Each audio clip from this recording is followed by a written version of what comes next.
College വിദ്യാർത്ഥിനിയെ തൂങ്ങി മരിച്ച നിലയിൽ കണ്ടെത്തി. മരണത്തിലെ ദുരൂഹത അന്വേഷിക്കണമെന്നാവശ്യപ്പെട്ട ബന്ധുക്കളും സുഹൃത്തുക്കളും രംഗത്തെത്തി. പിറവത്ത് BPC കോളേജിൽ ഫൈനൽ ഇയർ വിദ്യാർത്ഥിനിയാണ് 21 വയസ്സുള്ള നന്ദിനി. CWCയുടെ കീഴിൽ കളമശ്ശേരി ശിവഗിരിയിൽ പ്രവർത്തിക്കുന്ന സ്വാതനം ചാരിറ്റബിൾ ഓർഫനേജിൽ നിന്നായിരുന്നു നന്ദിനിയുടെ പഠനം.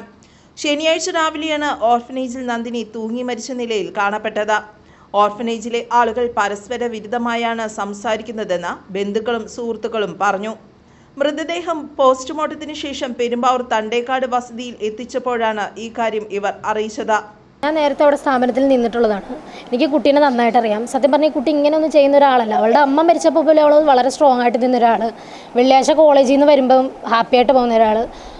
ഓർഫനേജ് കയറുന്നതിന് മുമ്പ് വരെ ഓക്കെ ആയിട്ടിരുന്ന ഒരാൾ രാത്രിയിൽ ഒറ്റ ദിവസം കൊണ്ട് എന്തായാലും തൂങ്ങിയിരിക്കില്ല.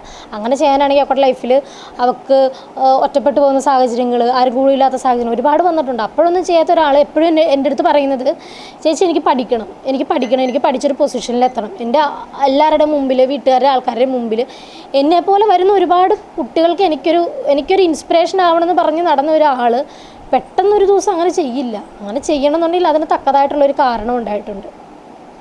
അത്രയും മാനസികമായിട്ട് അവളെ തളർത്താൻ മാത്രം ഒറ്റ നിമിഷം കൊണ്ട് അവളുടെ ഗ്രാജുവേഷൻ ഇനി രണ്ട് മാസമുള്ളൂ ഗ്രാജുവേഷൻ തീരാൻ 2 മാസം മാത്രം ഉള്ളപ്പോൾ എനിക്ക് എൻ്റെ ജീവിതം വേണ്ട, അത് പഠിക്കാൻ വേണ്ടി അത്രയ്ക്ക് എഫേർട്ട് എടുത്ത് നടന്നൊരു കുട്ടി എനിക്ക് എൻ്റെ ജീവിതം വേണ്ട അവസാനിപ്പിച്ചേക്കാമെന്ന് തോന്നണമെങ്കിൽ അതിന് മാത്രം എന്ത് കാരണം അവിടെ ഉണ്ടായിട്ടുള്ളത്? നമ്മൾ ചോദിച്ചിട്ട് ആരും ഒന്നും പറയുന്നില്ല. കുട്ടി എവിടെയാണ് തൂങ്ങി മരിച്ചത്, എപ്പോഴാണ്, കുട്ടീനെ മരിച്ചിട്ടാണ് പുറത്തേക്ക് കൊണ്ടുപോയതാണ്. നമ്മൾ അവിടെ മെഡിക്കൽ കോളേജിൽ പോലീസ് സൈഡ് പോസ്റ്റിൽ പോയി അന്വേഷിച്ചപ്പം കുട്ടി മരിച്ചിട്ടാണ് പുറത്തേക്ക് വന്നത്. കുട്ടീനെ അവിടെ കൊണ്ടുവരുമ്പോൾ കുട്ടി മരണപ്പെട്ടിട്ടുണ്ട്. മരണപ്പെട്ട ഒരു കുട്ടീനെ പോലീസ് ഇല്ലാതെ അവരെന്തിനാണ് അഴിച്ചത്? നമ്മൾ ചോദിക്കുന്ന ഒരു ചോദ്യത്തിന് ഒരു മറുപടി പോലും പറയുന്നില്ല. അപ്പോൾ സ്വാഭാവികമായിട്ടും നമുക്ക് സംശയം ഉണ്ടാകും. ഒരു ദിവസം രാത്രി ഇരുട്ടി വെളുക്കുമ്പോഴത്തേനും എനിക്കങ്ങ് മരിക്കാമെന്ന് ആരെങ്കിലും വിചാരിക്കുമോ? അത് ഇത്രയും 2 മാസമുള്ളവരുടെ ഗ്രാജുവേഷൻ കഴിയാനോ ഒക്കെ എവിടെയെങ്കിലും പോയി ജോലി ചെയ്ത് ജീവിക്കണം എന്ന് ആഗ്രഹമുള്ളൊരു കൊച്ചാണ്. ജോലി ചെയ്തിട്ട് ഇനി ബാക്കി എൻ്റെ പഠിത്തം കണ്ടിന്യൂ ചെയ്യണമെന്ന് പറയുന്ന ഒരാളങ്ങനെ ചെയ്യത്തില്ല. നേരത്തെ അവിടെ ഹോസ്റ്റലിൽ നിന്നിരുന്ന ആളല്ലേ? അപ്പോൾ അവിടുത്തെ അവരുടെ പെരുമാറ്റം കാര്യങ്ങളൊക്കെ എങ്ങനെയാണ്? അവരെന്ന് പറഞ്ഞു കഴിഞ്ഞിട്ടുണ്ടെങ്കിൽ നമ്മുടെ നല്ല റൂഡായിട്ട് സംസാരിക്കും. മീൻസ് എന്തെങ്കിലും ഒരു പ്രശ്നം വന്നു കഴിഞ്ഞാൽ എടുത്തു ചാടി ഭയങ്കരമായിട്ട് എടുത്തു ചാടിയിട്ട് ഭയങ്കരമായിട്ട് വളരെ എടുത്തു ചാടി സംസാരിക്കും. എടുത്തു ചാടി എന്ന് പറഞ്ഞിട്ട് വായി തോന്നണൊക്കെ വിളിച്ചു പറയും. ഇനിയിപ്പോൾ അവർ പറയും നന്ദികേടാണ് കാണിക്കുന്നതെന്ന് പറയും. പക്ഷെ നമ്മളൊരു കംപ്ലയിൻറ്റ് ചെയ്യാതിരുന്നതോ അല്ലെങ്കിൽ നമ്മളൊന്നും കംപ്ലയിൻറ്റുകൾ പലപ്പോഴും CWCയിൽ പോയിട്ടുണ്ട്. പലപ്പോഴും നമ്മളതിനോട് ഒരു സ്ഥാപനം ചിലപ്പോൾ പൂട്ടിക്കേണ്ട അവസ്ഥ വരുമായിരിക്കും. അതിലേക്ക് നമ്മൾ പോകാതിരുന്നതെന്ന് വെച്ച് കഴിഞ്ഞിട്ടുണ്ടെങ്കിൽ പല കുട്ടികൾക്കും അത്യാവശ്യം അവർക്ക് കിടക്കാനൊരു ഷെൽട്ടർ അവിടെ കിട്ടുന്നുണ്ട്, 3 നേരം ഭക്ഷണം കിട്ടുന്നുണ്ട്. ഒറ്റൊരു കാരണം കൊണ്ടാണ്. ചിലപ്പോൾ നമ്മളെടുത്ത് ചാടി ഒരു പുറപ്പെട്ട് കഴിയുമ്പോഴത്തേനും അത്രയും പിള്ളേർക്ക് പെട്ടെന്ന് പോകാനൊരു ഇടയില്ലാണ്ടായി പോകും. പക്ഷേ ഇപ്പോൾ ഒരു കുട്ടിയുടെ ജീവനും പോയ സ്ഥിതിക്ക് നമ്മൾ അങ്ങനെയൊന്നും വിചാരിക്കേണ്ട ആവശ്യമില്ല. അതും വളരെ ബ്രൈറ്റായിട്ടുള്ളൊരു സ്റ്റുഡൻറ്റ്, ഭയങ്കര നല്ലതായിട്ട് പഠിക്കണം മാത്രമല്ല എല്ലാ കഴിവുള്ളതാണ്. അവളങ്ങനെ ചെയ്യത്തില്ല. അങ്ങനെ അവിടെ മാനസികമായിട്ട് അവളെ തളർത്തുന്ന രീതിയിൽ സംസാരങ്ങളോ എന്തെങ്കിലും ഉണ്ടായിട്ടുണ്ട്. അവൾക്ക് ജീവിതം ഇനി മുന്നോട്ടില്ല എന്നുള്ളൊരു തോന്നലുണ്ടായിട്ടുണ്ട്. അതെന്താണെന്ന് അറിഞ്ഞേ പറ്റുള്ളൂ. അതിന് വേണ്ടിയിട്ടാണ് നമ്മൾ ഇത്രയും ഇതിവിടെ വരുന്നത്.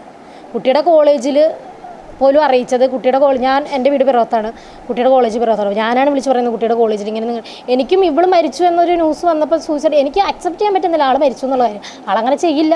ഞാൻ വിചാരിച്ച വേറെ ഏതെങ്കിലും കുട്ടികളോ എന്തെങ്കിലും ഒരു മിസ്അണ്ടർസ്റ്റാൻഡിങ്ങിൽ നന്ദിനി എന്നുള്ള പേര് വന്നതായിരിക്കും എന്നാണ്. പക്ഷെ നന്ദിനി അങ്ങനെ ചെയ്തിട്ടുണ്ടെന്ന് എനിക്ക് ഉറപ്പിക്കാൻ പറ്റുന്നില്ല. അപ്പോൾ എനിക്ക് വേറൊരു വഴി ഞാൻ കോളേജിലേക്ക് വിളിച്ചു. ഒരു കുട്ടി ഇങ്ങനെ കോളേജിൽ അറിയാതിരിക്കില്ലല്ലോ, വിളിച്ചപ്പോൾ ഇങ്ങനെ ഒരു കുട്ടി മരിച്ചെന്ന് പറയുന്നു, തൂങ്ങി മരിച്ചു എന്ന് പറഞ്ഞു. അവരെ കോളേജിൽ അറിഞ്ഞിട്ടില്ല, ഒരാളും അറിഞ്ഞിട്ടില്ല. എന്താണ് അവിടെ നടന്നതെന്ന് നമുക്കറിയത്തില്ല. എന്തുകൊണ്ടാണ് ഈ കുട്ടി ഇങ്ങനെ ചെയ്തതെന്നും നമുക്കറിയത്തില്ല. അങ്ങനെ ചെയ്യുന്നൊരു കുട്ടിയല്ല അത്. നമുക്കതെന്തായാലും അറിയണം. നമുക്കതറിയാൻ വേണ്ടി മാത്രമാണ് നമ്മൾ വന്നേക്കുന്നത്. ഞാൻ ജോലിക്ക് പോകാൻ വേണ്ടി റെഡി ആയത് വന്നതാണ്. അപ്പോഴത്തേക്ക് 9:15 ഫോൺ വന്ന്. എവിടെ നിന്ന്? നന്ദിനിൻ്റെ അച്ഛനല്ലേ? അതെ. അപ്പോൾ നന്ദിനിൻ്റെ അച്ഛനെ പെട്ടെന്ന് മെഡിക്കൽ കോളേജ് വരെ വരണോ, എന്തോ റീസൺസ് ചോദിക്കുമ്പോൾ അവർ മറുപടി പറയുന്നില്ല. അപ്പോഴത്തേക്ക് എനിക്ക് സംശയമായി. ഞാൻ ലാസ്റ്റിൽ പോയിട്ട് സാന്ത്വനാമത്തിൽ പോയി, ഇവിടെ ഓർഫനേജിൽ തന്നെ നേരിട്ട് പോയി. അപ്പോൾ ഇവിടുന്ന് പോകുന്നതായിട്ട് അവിടെ പോകണമല്ലോ, അവിടെ എന്തോന്ന് കാരണം എന്താ നടന്നിട്ടുണ്ടോയെന്ന് അറിയണമല്ലോ. അപ്പോൾ അതുകൊണ്ട് അവിടെ പറയുമ്പോൾ നന്ദിനി കുളിക്കാൻ കയറി ഈ ഷോളൊക്കെ അന്വേഷിച്ചുകൊണ്ടിരിക്കാറിഞ്ഞ് കുളിക്കാൻ വേണ്ടി 8 മണിക്ക് കയറി. എന്നിട്ട് 8:15 അവർ കൊച്ചു വന്നിട്ട് പറഞ്ഞത് എന്ന് അവർ പറയുന്നു. പക്ഷേ ആ വാക്കിൽ എനിക്ക് വിശ്വാസം പോരാ. ഒരു സ്ഥാപനത്തിൽ ഞാൻ എൻ്റെ മോക്ക് കൊണ്ട് അവിടെ കൊണ്ടാക്കുമ്പോൾ എല്ലാ ഉത്തരവാദിത്തം അവരുടെ തന്നെയാണ് അല്ലേ? മോൾ എന്ത് ചെയ്യുന്നു എന്തില്ല അവർ ഉത്തരവാദിത്തം അവരാണ്. പക്ഷേ റീസൺ കറക്റ്റായുള്ള റീസൺ അവർ കൊടുക്കുന്നില്ല. ഞാൻ ചോദിച്ചു എന്താ മേഡം പ്രശ്നം എന്താ ഏതാന്ന്. ഇല്ല ഇന്നലെ ഒരുത്തൻ വന്നല്ലേ അവൻ കരഞ്ഞുകൊണ്ട് എന്തോ ഉച്ചയ്ക്ക് പോയി. ഇന്നലെ വൈകിട്ടാണ് നന്ദിനി ഇവിടെ ഹോസ്റ്റലിൽ വന്നത്. വൈകിട്ട് നന്നായിട്ട് ഉണ്ടായിരുന്ന രാവിലെ ഇങ്ങനെ ചെയ്തു പോയെന്ന് അവർ പറയുന്നുണ്ട്. ആര്? ഈ ഹോസ്റ്റൽക്കാർ. പക്ഷേ മരിച്ച ഉടനെ മോളായാൽ തൂങ്ങിച്ചാകുമ്പോൾ ആയാൽ പോലീസുകാർ വിളിക്കാതെ ബോഡി എടുക്കാൻ പാടില്ല. അത് മെയിനായിട്ട് ഒരു നിയമമാണ്. പക്ഷേ അവർ അപ്പോഴത്തേക്ക് കൊച്ചു മരിച്ച ശേഷം കഴിഞ്ഞിട്ട് അവർ തന്നെ കത്രിയിൽ കട്ടാക്കിയിട്ട് ഈ കയറി ഷാള് അവർ തന്നെ കൊണ്ടുപോയി ഹോസ്പിറ്റലിൽ കൊണ്ടാക്കി അപ്പോഴത്തേക്ക് മരിച്ചു പോകുന്നു അവർ പറയുന്നുണ്ട്. പക്ഷേ ഇത് ഒന്നുമില്ലാതെ മോള് ചാവാൻ കാരണം എന്തോ. അവന് ആ പയ്യന് രാവിലെ കൂടെ വന്നിട്ടുണ്ടായിരുന്നു, മോർച്ചറിയിൽ വന്നിട്ടുണ്ടായിരുന്നു. പക്ഷെ അവന് എന്തെങ്കിലും തെറ്റുകാരറിഞ്ഞാൽ അവന് ഇവിടെ വരേണ്ട ആവശ്യമില്ലല്ലോ, എവിടെ ആയാലും ഓടിപ്പോയേനെ. ബട്ട് അതല്ല, ഈ ഹോസ്റ്റലിൽ ഈ മേഡം പറഞ്ഞ പോലെ എന്തോ ടോർച്ചർ ചെയ്തിട്ടുണ്ട്. അവൻ്റെ അടുത്ത് ഇല്ലാത്ത കാര്യങ്ങളൊക്കെ മോളുടെ കാര്യമൊക്കെ അവൻ്റെ അടുത്ത് പറഞ്ഞിട്ടുണ്ട്. മോളത് സഹിക്കാനാവാതെ ഇത് ചെയ്യാൻ കാരണമാണോ അല്ല ഇവർ തന്നെ ചെയ്യിപ്പിച്ചോ അത് ദൈവത്തിന് മാത്രമേ അറിയുള്ളൂ. പക്ഷേ റീസൺ എന്താണെന്ന് അറിയണം. അപ്പോൾ പോസ്റ്റ്മോർട്ടമിൽ വരും, പോസ്റ്റ്മോർട്ടമിൽ വന്നിട്ട് സംസാരിക്കാമെന്ന് പോലീസുകാർ പറയുന്നു. കോളേജിൽ എങ്ങനെയായിരുന്നു? അവിടെ ഏറ്റവും നല്ല ആക്റ്റീവായിട്ടുള്ള കുട്ടിയാണ്. നാളെ ഡാൻസ് കളിക്കാൻ പാ എന്ന് പറഞ്ഞു കഴിഞ്ഞാൽ അത്രയ്ക്ക് ആക്റ്റീവ് ആൾ. ഡാൻസ്, പാട്ട് എല്ലാത്തിനും ആക്റ്റീവായിട്ട്. ഇങ്ങനെ ആക്റ്റീവായിട്ടൊരു കുട്ടി ഞങ്ങളുടെ കൂട്ടത്തിൽ വേറെ ആരുമില്ല. അവൾ ഇങ്ങനെ ചെയ്യുമെന്ന് ഞങ്ങൾക്ക് തോന്നുന്നില്ല. അവൾ അങ്ങനെ ചെയ്യത്തില്ല, ഞങ്ങൾക്ക് നല്ല ഉറപ്പുണ്ട്. അത് എന്താണെന്ന് ഞങ്ങൾക്ക് അറിയണം. അതുവരെ ഞങ്ങൾ നിൽക്കും. ക്ലാസ്സിലാണെങ്കിലും ഹോസ്റ്റലിൽ നിന്ന് ഇപ്പോൾ ലാസ്റ്റ് ഇവള് വെള്ളിയാഴ്ച പോകുന്നത്. വെള്ളിയാഴ്ച രാവിലെ പോകുന്നപ്പോൾ ഞങ്ങൾ അവിടെ റൂംമേറ്റ്സിൻ്റെ അടുത്ത് അന്വേഷിച്ചപ്പോൾ റൂംമേറ്റ്സിൻ്റെ അടുത്തും വാർഡൻ്റെ അടുത്തൊക്കെ അടുത്ത ആഴ്ച വരാം, ഈ ആഴ്ച ക്ലാസ്സില്ല, അപ്പോൾ അടുത്ത ആഴ്ച വരാം എന്ന് പോയി ചിരിച്ച് വിളിച്ചാണ് അവൾ പോകുന്നത്. അതിനല്ല ഉച്ചയ്ക്കും വൈകുന്നേരമൊക്കെ ഞങ്ങളായിട്ട് കോൺടാക്റ്റും കമ്മ്യൂണിക്കേഷനൊക്കെ ഉണ്ടായിരുന്നു. അപ്പോഴൊന്നും ഒരു കുഴപ്പമില്ലായിരുന്നു. ഒരു 4 മണിയൊക്കെ കഴിഞ്ഞിട്ടാണ് പിന്നെ ആളായിട്ട് വലിയ കമ്മ്യൂണിക്കേഷൻ ഇല്ലാണ്ടായത് എല്ലാവർക്കും. അത് കഴിഞ്ഞിട്ട് പിന്നെ ആരും വിളിച്ചിട്ട് കോൾ എടുക്കണ്ടായില്ല, കോൾ പോകണ്ടായില്ല. അപ്പോൾ അന്വേഷിച്ചപ്പോൾ പറഞ്ഞ സ്വാതന്ത്ര്യത്തിൽ അവിടെ ഫോൺ മേടിച്ച് വയ്ക്കും, ഫോൺ യൂസ് ചെയ്യാൻ പറ്റില്ല, അങ്ങനെ പറഞ്ഞത്. അത് കഴിഞ്ഞിട്ട് പിന്നെ രാവിലെ ഞങ്ങൾ പ്രിൻസിപ്പൾ പറയുമ്പോഴാണ് ഞാൻ ഇഷ്യൂ അറിയണത്, ഇങ്ങനെ ഇതായി എന്നറിയണത്. കോളേജിൽ നിന്ന് സാറുമാർ പറഞ്ഞപ്പോൾ ഞങ്ങൾ എങ്ങനെ അറിയാൻ മരിച്ചെന്ന് തന്നെ. അത് അവിടെ സ്വാതന്ത്ര്യത്തിൽ നിന്ന് പോലും അല്ല, സ്വാതന്ത്ര്യത്തിൽ നിന്ന് പോലും അവരെ വിളിച്ചു സാറുമാർ കോളേജിൽ റിപ്പോർട്ട് ചെയ്തില്ലായിരുന്നു. അത് വേറെ ഇവിടുന്ന് പാസ് ഔട്ട് ആയ ഒരു ചേച്ചി ആ ഓർഫനേജിൽ നേരത്തെ പഠിച്ചൊരു ചേച്ചിയാണ് കോളേജിൽ വിളിച്ച് പറയുന്നത്. അല്ലാണ്ട് പോലും ഓർഫനേജിൽ നിന്ന് കോളേജിൽ വിളിച്ച് പറഞ്ഞിട്ടുണ്ടായിരുന്നില്ല. ഞങ്ങളുടെ കോളേജിൽ നിന്ന് പ്രിൻസിപ്പാളൊക്കെ വിളിച്ച് അന്വേഷിക്കുക ചെയ്തേ, ഇത് ശരിയാണോ എന്ന് അറിയാൻ വേണ്ടി. കൺഫേം ആണെന്നറിയാണ്ട് ആരോടും പറയാൻ പറ്റില്ലല്ലോ. അങ്ങനെ വിളിച്ച് അന്വേഷിച്ചപ്പോഴാണ് ആ ചേച്ചി പറഞ്ഞത്, ഈ അനുജെന്ന ചേച്ചി പറഞ്ഞത് ശരിയാന്നുള്ള കാര്യം. അതിനു മുമ്പും ഈ ഹോസ്റ്റലർ അവളും അവിടെ കോളേജിലും ഹോസ്റ്റലില്ല, ഹോസ്റ്റലേഴ്സൊക്കെ വിളിച്ച് സംസാരിച്ചിട്ടൊക്കെ ഉള്ള തലേ ദിവസം എന്തോ വിളിച്ചിട്ട് കാര്യങ്ങളൊക്കെ സംസാരിച്ച് അങ്ങനെ എന്തോ പരിപാടിയൊക്കെ ഉണ്ടായിരുന്ന ഞങ്ങൾ ഹോസ്റ്റലിലെ പിള്ളേരോടൊക്കെ ചോദിച്ചായിരുന്നു. അവർ പലതും പലതായിട്ടാണ് പറയണത്. പലരടുത്ത് ചോദിക്കുമ്പോൾ പല രീതിയിലാണ് പറയുന്നത്. അവിടുത്തെ സ്റ്റാഫുകളുടെ അടുത്ത് ചോദിച്ചു കഴിയുമ്പോൾ, അവിടുത്തെ ഓർഫനേജിലെ സ്റ്റാഫുകളുടെ അടുത്ത് ചോദിക്കുമ്പോൾ പലതായിട്ടാണ് അവർ സംസാരിക്കുന്നത്. ഒന്നും ഒരു വ്യക്തമായിട്ടല്ല അവർ സംസാരിക്കുന്നത്. ഒരാൾ വേറൊരു ടൈം പറഞ്ഞു കഴിഞ്ഞാൽ വേറെ ആൾ വേറെ ടൈം പറയും, ഒരാൾ ഒരു സ്ഥലം പറഞ്ഞാൽ വേറെ സ്ഥലം പറയും. അങ്ങനെ പലതായിട്ട് മാറ്റിയാണ് ഇവർ പറയുന്നത്. ഇവർക്ക് തന്നെ ഒരു ക്ലാരിഫിക്കേഷൻ ഇല്ലാത്ത രീതിയിലാണ് പറയുന്നത്. അതിൻ്റെ ബാത്റൂമിൻ്റെ ജനലിലാണ് ആൾ ആയത്. അതിന് വലിയ ഹൈറ്റ് ഒന്നും ഇല്ലാത്തതാണ് എല്ലാവരും. അവളെ കൊണ്ട് പറ്റുമെന്ന് തോന്നുന്നില്ല. ആ സ്ഥലത്ത് നെലത്ത് കാല് മുട്ടി കിടക്കുമായിരുന്നു എന്നാണ് പറഞ്ഞത്. അപ്പോൾ അതിൻ്റെ ഇതാവില്ലല്ലോ. അതുപോലെ CCTV, അവിടുത്തെ CCTV വർക്കിംഗ് ആണ്. ഒരു സ്റ്റാഫിൻ്റെ അടുത്ത് ചോദിച്ചപ്പോൾ പറഞ്ഞു 24 hours വർക്കിംഗ് ആണ്. വേറെ സ്റ്റാഫിൻ്റെ ശാന്ത സ്റ്റാഫിൻ്റെ അടുത്ത് ചോദിച്ചപ്പോൾ പറഞ്ഞു 1 മാസമായിട്ട് കംപ്ലൈൻറ്റാണ്, 2 CCTV പിള്ളേർ പൊട്ടിച്ചു, ബാക്കിയുള്ള മെയിൻ്റെനൻസിലാണ് 1 മാസമായിട്ട്, അങ്ങനെ പറയണേ. പല രീതിയിലാണ് ക്ലാരിറ്റി ഇല്ലാണ്ടാണ്. ഈ പിള്ളേർ എങ്ങനെയാണ് ഈ CCTV ക്യാമറ കയറി പൊട്ടിക്കണത്? ഇത്ര ഹൈറ്റ് ഇരിക്കുന്ന സാധനം അതാ ഞങ്ങൾക്ക് മനസ്സിലാകാത്തത്. ഈ 18 വയസ്സിന് താഴെയുള്ള പിള്ളേർ അവിടെ നിൽക്കണേ. ഈ 18 വയസ്സിന് താഴെയുള്ള പിള്ളേർ ഇങ്ങനെ മുകളിൽ കയറി ക്യാമറ പൊട്ടിക്കണമെന്ന് ഒരു പറയണേ. എന്തായാലും ചെറിയ പിള്ളേരായിരിക്കില്ല 18 വയസ്സിന് താഴെയുള്ള പിള്ളേർ. ഇപ്പോൾ ഒരു ക്യാമറ എന്ന് പറയുമ്പോൾ അത്യാവശ്യം ഒരു ഹൈറ്റിലല്ലേ വെക്കുള്ളൂ. അതെങ്ങനെ ചെറിയ പിള്ളേർ പൊട്ടിക്കണേ? പെൺപിള്ളേർ മാത്രം അവിടെ സ്റ്റേ ചെയ്യുന്നുള്ളൂ. ഹോസ്റ്റലിൽ ഇപ്പം ഞങ്ങൾ 3rd ഇയറാണ്. അപ്പം 3 വർഷമായി, 2023 സ്റ്റാർട്ടിങ് മുകളിൽ അവിടെ തന്നെയാണ്. ഹോസ്റ്റലിൽ എന്തെങ്കിലും പ്രോബ്ലംസ് ഉള്ളതായിട്ട് അങ്ങനെ ഒരു പ്രശ്നമില്ല. ഹോസ്റ്റലിന് അവിടെ എല്ലാവരോടും അടുത്ത ദിവസം 2 ദിവസം കഴിഞ്ഞ് തിരിച്ച് വന്നേക്കാം എന്ന് പറഞ്ഞ് പോയ ആളാണ്. ഇതിനു മുമ്പ് എന്തെങ്കിലും അവിടെ എന്തെങ്കിലും ഇഷ്യൂ ഉള്ളതായിട്ട് പറഞ്ഞിട്ടുണ്ടോ? മറ്റേ ഓർഫനേജിലാണ്.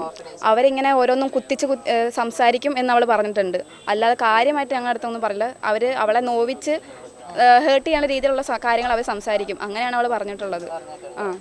അതുപോലെ ഇവിടുന്ന് ഓട്ടോയിലാണ് ഹോസ്പിറ്റലിൽ ഉണ്ട്. നാളെ ഒരു തൊട്ടടുത്ത് ഹോസ്പിറ്റൽ ഉണ്ടായിട്ട് ഒരു മെഡിക്കൽ സർവീസ് നോക്കാണ്ട് ഒരു ഓട്ടോ വിളിച്ച് ഓട്ടോയിൽ ഇരുത്തി അങ്ങോട്ട് കൊണ്ടുപോയത്. അല്ല, ആലുവയിലാണ്. ആലുവയിൽ തൊട്ടടുത്ത് തന്നെ ഗവൺമെൻറ് ഹോസ്പിറ്റലുണ്ട്. അവിടെ കൊണ്ടുവരാണ്ട് മെഡിക്കൽ കോളേജ് വരെ കൊണ്ടുവന്നതിൻ്റെ ഇതാണ് ഞങ്ങൾക്ക് മനസ്സിലാവാത്തത്.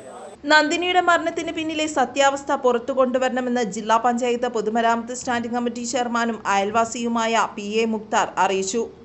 2:30 മണിയോട് കൂടിയിട്ടാണ് എൻ്റെ വീടിനോട് ചേർന്നിരിക്കുന്ന ഒരു വാടകയ്ക്ക് താമസിക്കുന്ന നന്ദിനി എന്ന് പറയുന്ന പെൺകുട്ടി മണലിമുക്കിലുള്ള CWCയുടെ കീഴിലുള്ള ശാന്തനം ചാരിറ്റബിൾ ട്രസ്റ്റ് എന്ന് പറയുന്ന സ്ഥാപനത്തിൽ ആത്മഹത്യ ചെയ്തു എന്ന് അറിയപ്പെടുന്നത്. പോസ്റ്റ്മോർട്ടം ചെയ്തതിന് ശേഷം ഇന്ന് ഇവിടെ വീട്ടിൽ വന്നതിന് ശേഷം കൂടെ പഠിക്കുന്നതായിട്ടുള്ള കുട്ടികൾ ഒരു 25ഓളം വരുന്ന കുട്ടികൾ ഞാനുമായി സംസാരിക്കുകയും ഇവിടെ ഈ ബോഡി കാണാൻ വരുമ്പോഴാണ് അവർ പറയുന്നത് ഈ ബോഡിയുമായി ബന്ധപ്പെട്ട് ദുരൂഹമായിട്ട് തോന്നുന്നുണ്ട്, ഇത് ഒന്ന് അന്വേഷിക്കണം എന്ന് പറയുകയുണ്ടായി. അതിൻ്റെ അടിസ്ഥാനത്തിൽ എൻ്റെ അച്ഛനുമായി സംസാരിച്ചതിൻ്റെ അടിസ്ഥാനത്തിൽ ആ സ്ഥാപനത്തെക്കുറിച്ചും എല്ലാം അദ്ദേഹത്തിന് പരാതി ഉണ്ടെന്നും കൂടാതെ അവിടെയുള്ള കുട്ടികളും പല പ്രാവശ്യങ്ങളായിട്ട് നന്ദിനി അവരുമായിട്ട് സംസാരിച്ചിട്ടുണ്ട്, അവിടെ സ്ഥാപനത്തിലുള്ളവർ റൂഡായിട്ട് പെരുമാറുന്നു എന്നുള്ള രീതിയിലൊക്കെ പല സംസാരങ്ങൾ വരുന്നുണ്ട്. ഇതൊന്നും പറഞ്ഞുള്ള അറിവുകളാണ്. ഇതെല്ലാം അന്വേഷിക്കുന്നതിൻ്റെ ഭാഗമായിട്ട് കുട്ടികളെല്ലാം ചേർന്ന് റൂറൽ SP പരാതി കൊടുക്കുന്ന കാര്യവും അദ്ദേഹത്തിൻ്റെ പാരൻ്റ് ഇടത്തല പോലീസ് സ്റ്റേഷൻ്റെ ലിമിറ്റിലാണ് ഈ സ്ഥാപനം വർക്ക് ചെയ്യുന്നത്. അവിടെ CIയുമായിട്ട് സംസാരിച്ച ഒരു പരാതിയും നീങ്ങുന്നു എന്നാണ് എന്നോട് പറഞ്ഞിരിക്കുന്നത്. എന്തായാലും ഈ ദുരൂഹത പറഞ്ഞ സ്ഥിതിക്ക് ഇതെല്ലാം കണ്ടുപിടിക്കണം എന്നുള്ളതാണ് നമ്മുടെ ആവശ്യം. മാഡം, ഞങ്ങൾ ഇന്നലെ ഹോസ്പിറ്റലിനടുത്ത് പോയായിരുന്നു. അപ്പോൾ പോയി ചോദിച്ചപ്പോൾ അവർ പറഞ്ഞ ആദ്യം ഒരു കുട്ടി ഷോൾ കൊണ്ടുപോയി, പിന്നെ അതിൻ്റെ ശേഷം കസര കൊണ്ടുപോയി എന്ന് പറഞ്ഞ്. അപ്പോൾ അത് കൊണ്ടുപോകുമ്പോൾ വടന്മാരൊക്കെ എന്ത് ചെയ്യാനുണ്ടായിരുന്നു. പിന്നെ ഇന്നൊരു പ്രാവശ്യം പറഞ്ഞ് CCTV ഒക്കെ ഓണുണ്ടെന്ന് ഒരാൾ പറയുന്നുണ്ട്. അവിടെ 3 പേര് വന്നായിരുന്നു.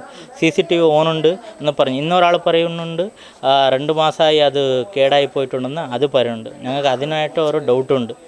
പിന്നെ അവരുടെ അടുത്ത് എന്ത് ചോദിച്ചാലും ഓരോരാൾ മുഖം നോക്കി പേടിച്ചിട്ട് ആൻസർ പറയുകയാണ്. അപ്പോൾ അതിന് ശേഷം അവർ ഒരു പയ്യൻ്റെ അടുത്ത് ലവ് ചെയ്യുന്നുണ്ടെന്ന് പറഞ്ഞിട്ട് എല്ലാ പയ്യൻ്റെ മുകളിൽ പറഞ്ഞ്. അതെന്താണ് ഞങ്ങൾക്ക് അറിയില്ല. എന്തെങ്കിലും ഉണ്ടെങ്കിൽ സത്യാംശം ഉണ്ടെങ്കിൽ ഞങ്ങൾ എല്ലാം കണ്ടുപിടിച്ച് കൊടുക്കണം. News desk, Perumbavoor.